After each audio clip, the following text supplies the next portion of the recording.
तराजू इंसाफ तोलता है, मुजरिम अगर न बोले तो जुर्म बोलता है। वेलकम टू द शो, मैं हूँ फिजा सलीम और आप देख रहे हैं जुर्म बोलता है।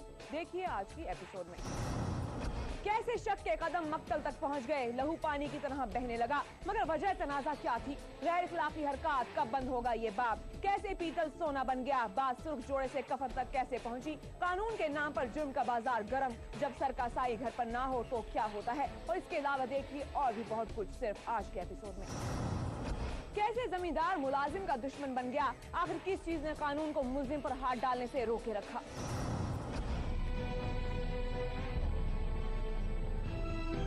मंडी बहाउद्दीन का गांव गढ़ कायम, बरशनासी का सिला बेरहमी की शक्ल में। जिंदगी के बदलते रंग, एहसास, इंसाफ, सब पैसे के साथ हर मोड़ पर एक नए दुख का सामना करती इस कहानी का आगाज पुलिस कांस्टेबल गुलाम असगर से हुआ।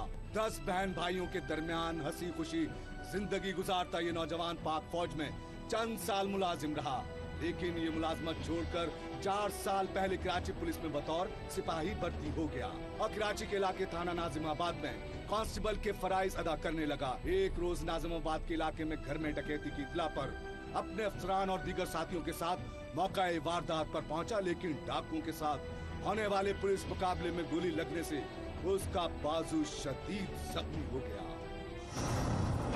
माजूर होने की वजह से महकमाना कार्रवाई के बाद उसे मुलाजमत से निकाल दिया गया। उसके बाद वो वापस अपने घर मंडी बहाउद्दीन के गांव गढ़ कायम आकर रिहाइश पजीर हो गया।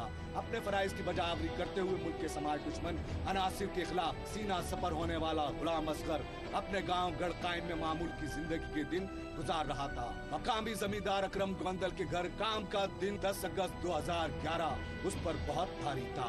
गाँव के बासर जमींदार नाजिम के कारिंदे गुलाम असगर को जमींदार का पैगाम पहुँचा कर अपने साथ ले गयी, मगर वो शाम तक घर वापस नहीं लौटा।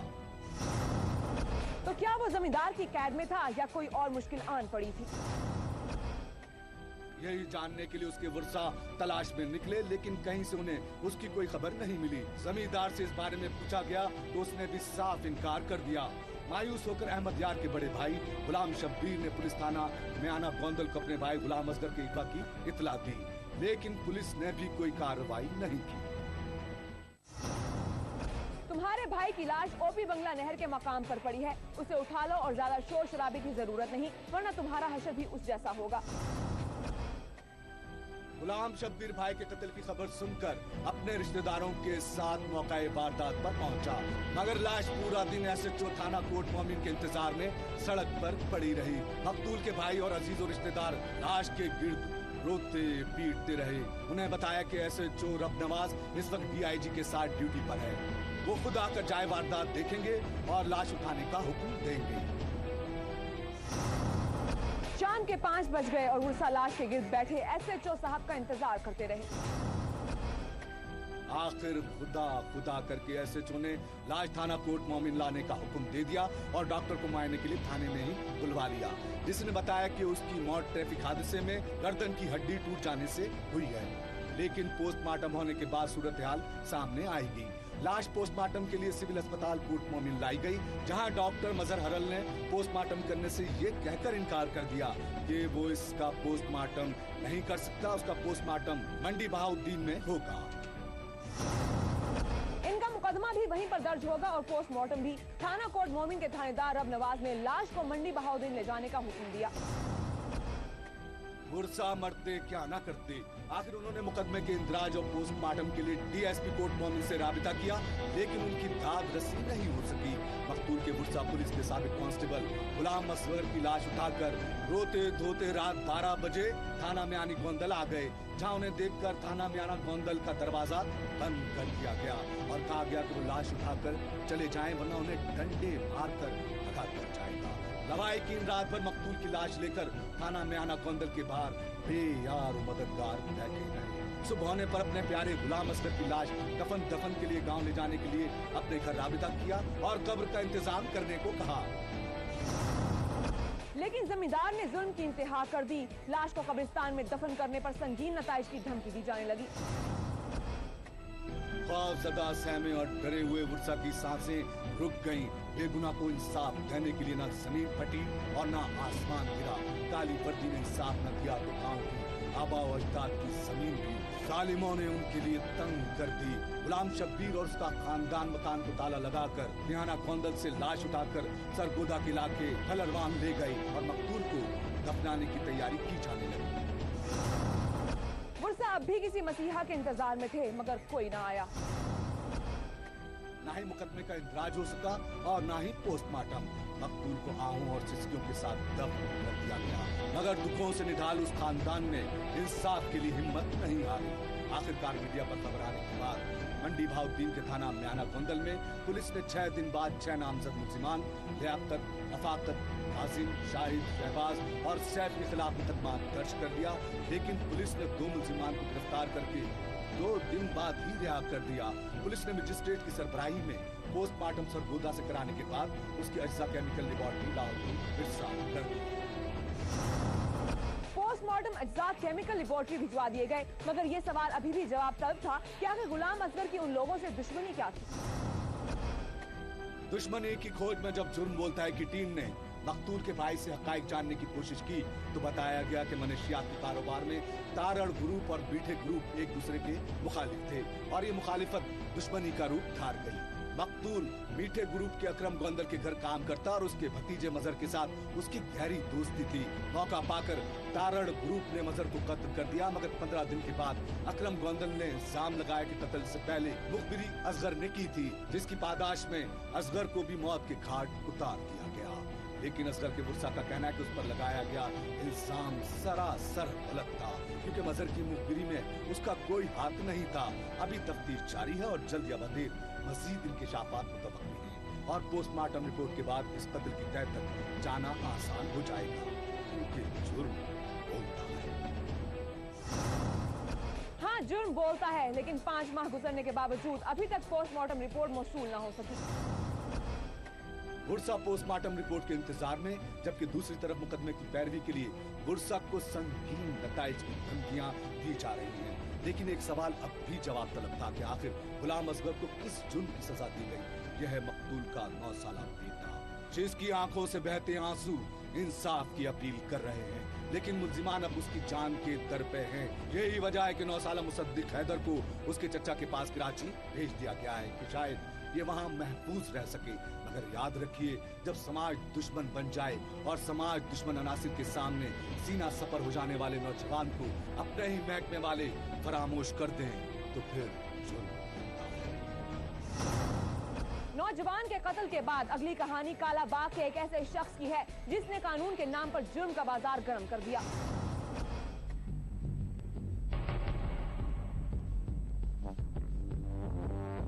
कमर मशानी के इलाके में जमशेद फोटोग्राफर अपनी दुकान पर काम में मसरूफ था कि मुतीउल्लाह नामी शख्स वहां पर आया। तस्वीर बनवाने के बाद मुतीउल्लाह ने जमशेद फोटोग्राफर को एक लिफाफा थमाते हुए कहा कि वो थोड़ी देर में वापस आ रहा है और आकर अपना सामान उठा लेगा। वो ये सामान रखकर चला गया, मगर थोड़ी देर में कमर मशानी पुलिस की 4 गाड़ियां जमशेद की दुकान पर आकर रुकी।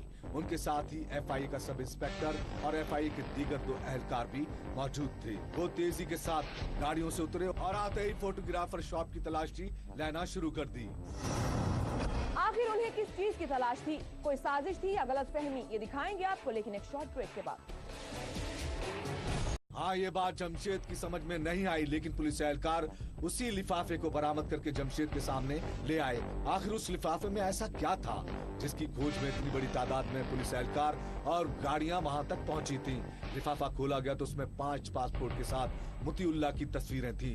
पूछने पर फोटोग्राफर जमशेद ने बताया कि ये लिफाफा मुतीउल्लाह नामी शख्स का है जो थोड़ी देर में वापस आ रहा है। मगर पुलिस ने उसकी एक ना सुनी और थाने ले गए। तो क्या पीछे से मतीउल्लाह भी पहुंच गया या जमशेद किसी गहरी साजिश में फंस गया? जी हाँ, जब जमशेद को थाना कमर मशानी ले जाया गया तो वहाँ साबिका नाजिम हाजी फब्बाद खान भी मौजूद था। उसने एफआईए के एहलकारों के सामने इस बात की जमानत दी कि फोटोग्राफर जमशेद एक शरीफ इंसान है और इस तरह की कार्रवाइयों में मुलव्विस नहीं हो सकता, जिस पर एफआईए का सब इंस्पेक्टर सुहेल मुतमईन हो गया और उसे थोड़ी देर में छोड़ने का वादा किया। हाँ, उसने छोड़ने का वादा किया, लेकिन मुबैना तौर पर उसके बाद सब इंस्पेक्टर उसे मियां वाली के एक होटल में ले गया। लेकिन ऐसी कौन सी तफ्तीश थी जिसके लिए जमशेद को होटल में लाया गया?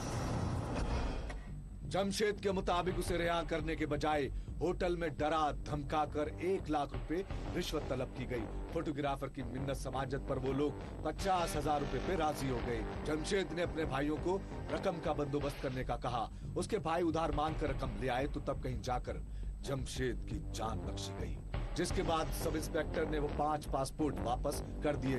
ताहाल वो 5 पासपोर्ट जमशेद फोटोग्राफर के पास ही हैं। वहाँ सुहेल ने जमशेद फोटोग्राफर से ये भी कहा कि उन्हें शिकार मतलब सादा लो अफराद तलाश करके दे जिस पर उसे कमीशन मिलेगा। 6 दिन बाद सब इंस्पेक्टर सुहेल ने फोटोग्राफर को फोन किया कि मियां वाली मछली ले आओ। कभी कुछ और कभी कुछ, लेकिन जमशेद ने उनकी सब बातें रिकॉर्ड कर ली और मीडिया को उसका ऑडियो रिकॉर्ड भी दे दिया। इस बारे में जब सब इंस्पेक्टर सुहेल का मौकिफ जानने की कोशिश की गई तो मौसूफ मीडिया का सामना करने से घबरा गए। लेकिन कानून के रखवाले ही मुआशरे में बिगाड़ का सबब बनने लगे और जुर्म रोकने वालों के आंगन में ही रक्स करता दिखाई दे तो फिर जुर्म बोलता है। जमीन का तनाजा या डकैत के दरमियान इख्तलाफ, आखिर घोटकी में मियां बीवी के लहू से किस दुश्मनी की प्यास बुझी?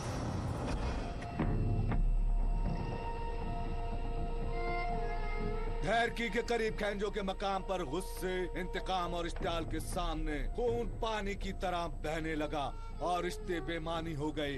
बदनाम जमाना डाकू शब्बीर शर ने 7 से जायद शर कबीले के मुसल्ला अफराद के साथ हमला करके अपने बिरादरी के एक शख्स मिट्टू शर और उसकी बीवी वजीरा को बेदर्दी से कत्ल कर दिया और फरार हो गया। मिट्टू शर के भाई हजारों शर के मुताबिक गुज़िश्ता 4 सालों से जमीनी तनाजा चला आ रहा था, जिस पर उन्होंने अपनी बिरादरी के सरदार समेत मुतादिद अफराद को आगाह किया, लेकिन उनकी कोई मदद नहीं की गई। शब्बीर शर और उसके साथी जिले के कई थानों को एक बार डकैती और संगीन मुकदमात में मतलूब हैं, लेकिन पुलिस ने उनको गिरफ्तार करने के बजाय उन्हें तहफ्फुज़ फराहम किया है और वो मौका वारदात से आसानी से फरार हो गई। मकतूल और उसकी बीवी की लाशों को पोस्टमार्टम के लिए सिविल अस्पताल लाया गया और जरूरी कार्रवाई के बाद उनके वर्सा के हवाले कर दिया गया। एक दौर था जब कातिल और मकतूल की दोस्ती उरूज पर थी, फिर अचानक फासले कैसे बढ़ गए? इन्हीं फासलों को लेकर मिट्टू शर के कत्ल की मुतजाद खबरें गर्दिश कर रही हैं, जिनके मुताबिक मिट्टू शर पर 10 से जायद मुख्तलिफ नौयत के मुकदमा दर्ज थे, जिसमें उसने अपनी जमानत करवा रखी थी। मगर जराइम के हवाले से उसके शब्बीर शर से काफी इख्तिलाफात रहे, जिसकी बिना पर ये कार्रवाई अमल में लाई गई, क्योंकि माजी में जराइम की दुनिया में शब्बीर और मिट्टू शर एक दूसरे के दोस्त रहे और फिर इख्तिलाफात ने एक दूसरे के खून का प्यासा कर दिया। पुलिस हकाइक की खोज में, लेकिन इलाका भर में कशीदगी फैल गई। जी हाँ, मिट्टू शर के कत्ल के बाद दोनों ग्रुपों के लोगों में होने वाली कशीदगी से इलाके के अमन को खतरात का सामना है। ताहम पुलिस ने बाज मकामात पर पुलिस पिकेट कायम कर दी हैं। मुतासरा इलाके में ट्रांसपोर्ट समेत तमाम कारोबारी कार्रवाइयाँ मुअत्तल हो गई हैं। दोनों कबीले के अफराद ने अपने इलाकों में मोर्चे कायम करने में दर्ज नहीं हो सका, जबकि कैंझो पुलिस इस केस का मुख्तलिफ जावियों से जायजा ले रही है। लेकिन पुलिस की ये सुस्त रवि भड़कती आग को मजीद हवा दे सकती है, मगर कानून की गफलत से जब माओ की गोद उजड़ती है तो फिर जुर्म बोलता है। घोटकी में बढ़ती हुई कशीदगी के बाद अब चलते हैं हवेली लखा, जहां इखलाकी इक़दार का जनाजा निकल गया। कैसे एक आवारा नौजवान ने सबके सर शर्म से झुका दिए। कहानी हवेली लखा के गांव बलूशाह की, जहां शैतानियत भी शर्मा गई, मगर एक औबाश नौजवान को जर्रा बराबर भी शर्म न आई। 8 साला परवेज जब अपने मवेशी चराकर घर वापस आ रहा था तो रास्ते में फैयाज ने उसे पकड़ लिया। परवेज ने भागने की कोशिश की, मगर बेसुध। फैयाज उसे एक वीरान जगह पर एक खाले में ले गया और बदफेली का निशाना बनाया। कमसिन परवेज उस दरिंदा सिफत इंसान की मिन्नत समाजत करता रहा, लेकिन वो अपनी हवस में इस कदर अंधा हो चुका था कि उसे कुछ होश नहीं रहा। वालिदा अपने मासूम बेटे के साथ होने वाले इस फेल पर तड़प उठी। फैयाज के बुरे किरदार की अहले इलाका ने भी गवाही दी। मकामी पुलिस ने मुलजिम के खिलाफ मुकदमा दर्ज करके उसे गिरफ्तार कर लिया। तफ्तीशी ऑफिसर रजा खान ने बच्चे का मेडिकल करवाकर एग्जामिनेशन लेबोरेटरी में नमूना जांच के लिए मवाद भेजा। मुलजिम ने जुर्म बोलता है कि टीम के सामने एतराफ जुर्म करते हुए कहा कि शैतान उस पर गालिब आ गया और वो खुद पर काबू नहीं रख सका। अब मुलजिम को अपने किए पे शर्मिंदगी है, लेकिन जब अपनी हवस पर काबू ना पाया जाए और इंसान पर दरिंदगी गालिब आ जाए तो फिर जुर्म बोलता है। इंसान के रूप में शैतान को देखने के बाद अब चलते हैं जैकबाबाद, जहां एक मुख्तसर वक्फे के बाद कैसे बदअमनी फिर अपने उरूज पर पहुंच गई।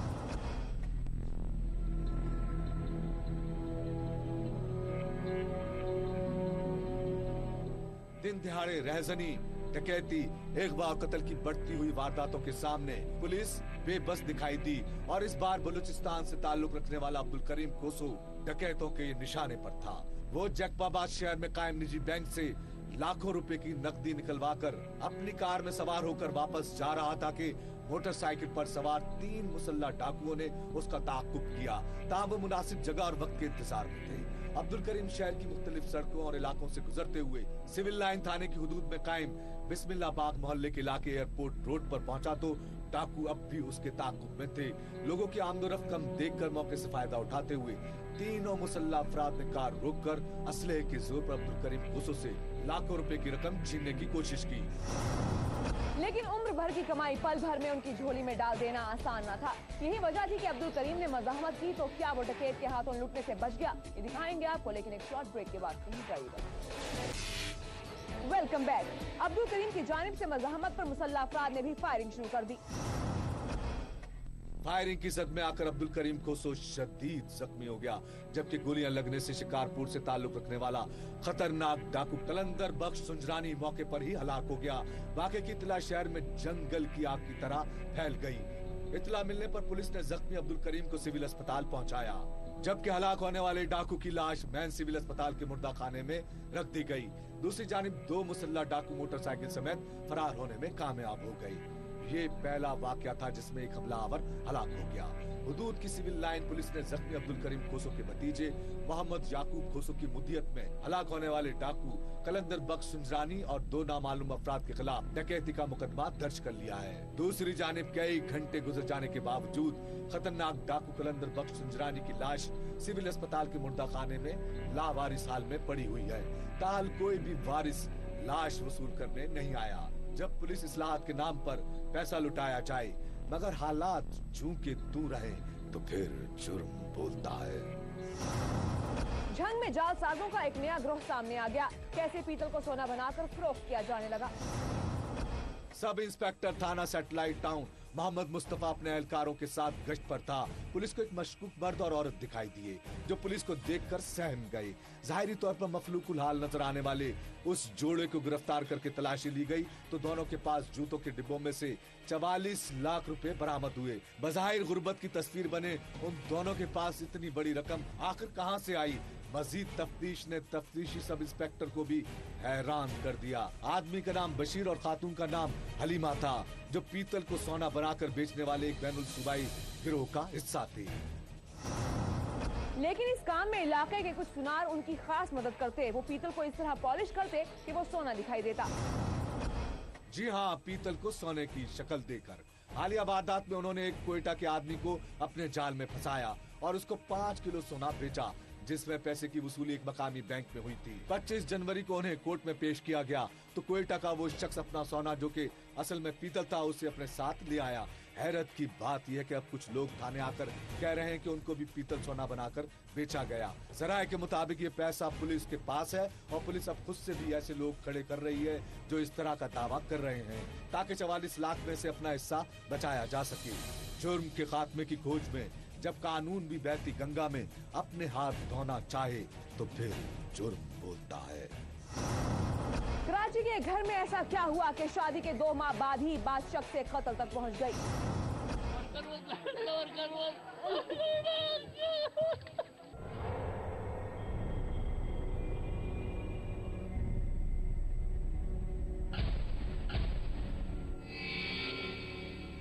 भाई पैसे के सारे को पति दोस्त को इसकी मेरी लड़की की जिंदगी आराम कदर करनी। इस कमरे की दीवारें अभी भी सजी हुई हैं, लेकिन ये दीवारें जिसकी शादी की खुशी में सजाई गई थी वो अब इस दुनिया में नहीं। 2 माह कबल खैरुन्निसा की शादी साबिर नामी शख्स से हुई और बुध की सुबह मालूम हुआ कि साबिर बीवी का गला काटकर भाग गया है। हमने दरवाजा खोला बाहर का, देखूं तो वो कुंडी लगी, बाहर से खून पड़ा हुआ, छुट से काट के चला गया। पुलिस ने मुलजिम साबिर को गिरफ्तार कर लिया है। पुलिस का कहना है कि मुलजिम ने बताया है कि उसने बीवी को उसके किरदार के शक की बिना पर कत्ल किया है, जबकि मुलजिम की गिरफ्तारी के बाद इलाका मकीन थाने के बाहर जमा हो गए, जिनका मुतालबा था कि मुलजिम को उनके हवाले किया जाए और वो उसको खुद सजा देंगे। पुलिस कोई एक्शन नहीं ले रही है, हमारे हवाले करो, उसको हमारे हवाले कर दे, हम उसको खुद सजा दिलवाएंगे। बाहर निकालो, हमें इंसाफ चाहिए, मौत के बदले मौत होनी चाहिए। पुलिस ने मुजाहिरीन को यकीन दिलाकर मुंतशिर कर दिया कि मुलजिम को उसके किए की सजा दिलाई जाएगी। कैमरामैन शाहिद विरानी के साथ कामिल आरिफ, ARY न्यूज़, कराची। कराची में दुल्हन को मौत के घाट उतारा गया तो दूसरी तरफ जराइम पेशा नासिर ने उच्च शरीफ के बासियों की जिंदगी मुश्किल बना दी। कौन है आए रोज बढ़ती वारदातों का जिम्मेदार? कहां गए अमनो अमान के दावेदार?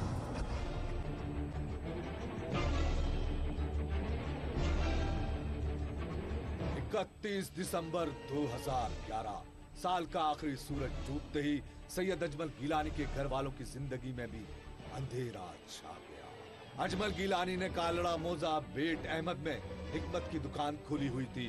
सुबह सवेरे दुकान पर जाता और मगरिब की नमाज के बाद घर लौटता। उस रोज भी मगरिब की नमाज पढ़ने के बाद मुलाजिम को छुट्टी दी गई तो वो घर चला गया।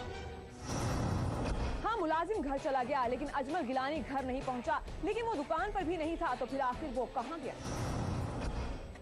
अजमल के बेटे के मुताबिक उसके बाप को नामालूम अफराद ने मोटरसाइकिल समेत अगवा कर लिया।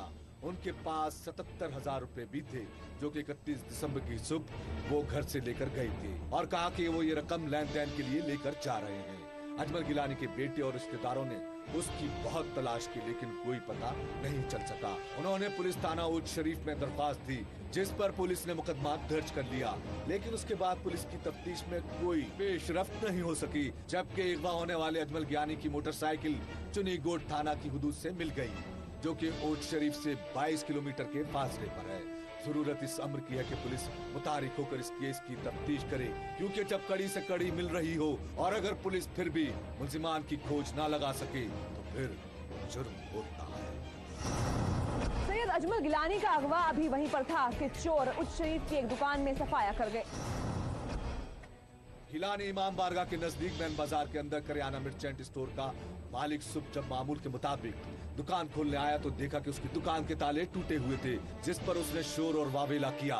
इर्द गिर्द के लोग इकट्ठे हो गए और दुकान का शटर उठाकर देखा तो दुकान और उसके अंदर गोदाम में 90% सामान गायब था, जिसमें 66,000 रुपए भी गायब थे और दुकान से स्मोक कॉर्नर का सामान जिसकी रकम 6 लाख रुपए बनती है वो भी चोरी हो चुका था। बाकी की FIR थाना उच्च शरीफ में दर्ज कराई गई मगर ताहाल कोई कार्रवाई नहीं हो सकी। मुद्दई ने आला हुकाम से अपील की है कि उसका सामान और जमा पूंजी बरामद करवाकर मुल्जिमान को सजा दी जाए, क्योंकि जब उम्र भर की कमाई पल भर में लुट जाए और पुलिस शहरियों के दुखों का कोई मुदावा न कर सके तो फिर जुर्म होता है। हाँ, जुर्म बोलता है लेकिन जाम शोरों सुपर हाईवे पर लूट मार का सिलसिला कब रुकेगा? लाड़काना से कराची का सफर अजाब बन गया। ऐसी एक वारदात में नामालूम मुसल्लह अफराद ने लाड़काना से कराची चावल से भरे ट्रॉलर के ड्राइवर को यरगमाल बनाकर ट्रॉलर अगवा कर लिया और ट्रॉलर से 12 लाख रुपए मालियत तक की चावल की बोरियां उतारकर ट्रक में भरकर फरार हो गए, जबकि ट्रॉलर ड्राइवर अहमद अली को रस्सियों से बांध दिया गया। ड्राइवर किसी न किसी तरह से रस्सियां खोलकर वापस सुपर हाईवे पहुंचा और दीगर ड्राइवरों की मदद हासिल करते हुए उनकी जानिब से सुपर हाईवे जामचोरो टोल प्लाजा के करीब कादर पंप के सामने सुपर हाईवे ट्रॉलर लगाकर बंद कर दी, जिसके बाइस कराची से हैदराबाद जाने वाली तमाम आमदोरफ्त मुअत्तल हो गई, जिसके बाइस हजारों मुसाफिरों को परेशानी का सामना करना पड़ा। जबकि सुपर हाईवे 3 घंटे तक बंद रही। एक हफ्ता कबल भी इस तरह के वाक़े पर पुलिस ने ड्राइवरों को यकीन दहानी कराई थी और उनका माल बाजियाब कराने का भी कहा था, मगर कुछ भी नहीं हुआ। हाईवे पर बढ़ती हुई वारदातें मुसाफिरों के लिए एक बहुत बड़ा मसला बनी हुई है। पुलिस कुछ भी नहीं करती। आमतौर पर डाकू वारदात करके कच्चे के इलाके में चले जाते हैं और पुलिस फाइल बंद कर देती है और फिर जुर्म होता है। नाजायज ताल्लुकात की सजा या फिर डकैती की वारदात? कैसे पीर महल का रिक्शा ड्राइवर स्कूल से अस्पताल पहुंच गया?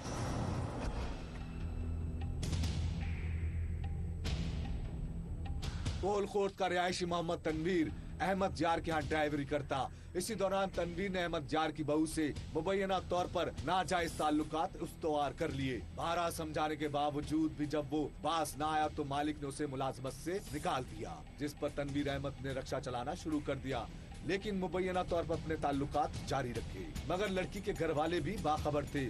उस रोज तनवीर स्कूल से रक्षे पर बच्चों को लेकर जा रहा था कि अहमद यार के बेटों शब्बीर अहमद, अला यार और बिस्मिल्लाह ने साथियों समेत रजाना रोड पर कोहल खुर्द के करीब मोहम्मद तनवीर को रोककर उसकी नाक, कान और हाथ की उंगलियां तेज धार आले से काट दी। चीखने चिल्लाने की आवाज पर इर्द गिर्द के लोग पहुंच गए, मगर मुलजिम फरार हो गए।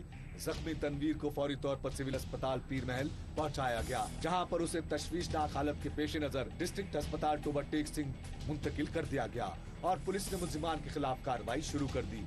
जबकि तनवीर के वर्सा का कहना है कि मुलजिमान ने तनवीर से डकैती करने की कोशिश की, जिस पर मज़ाहमत पर मुलजिमान ने ये कदम उठाया। हक़ाइक़ की तह तक पहुंचने के लिए पुलिस मसरूफ़ तफ्तीश है, लेकिन जब इंसानी जान की कोई कदर न रहे तो फिर जुर्म बोलता है। जी हाँ, इंसानी जान की कोई कदर नहीं। कैसे जड़ावाला में वर्दी की आड़ में जुल्म पंजे गाड़ने लगा।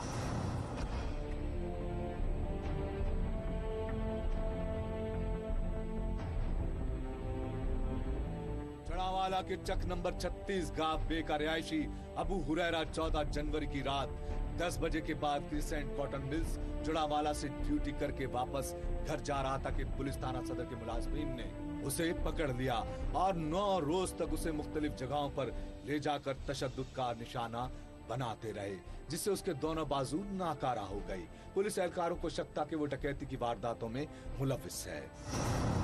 क्या नौजवान वाकई डकैती की वारदातों में मुलविस था या फिर शक की बुनियाद पर पुलिस तमाम हदें अबूर कर गई? ये दिखाएंगे आपको, लेकिन एक शॉर्ट ब्रेक के बाद।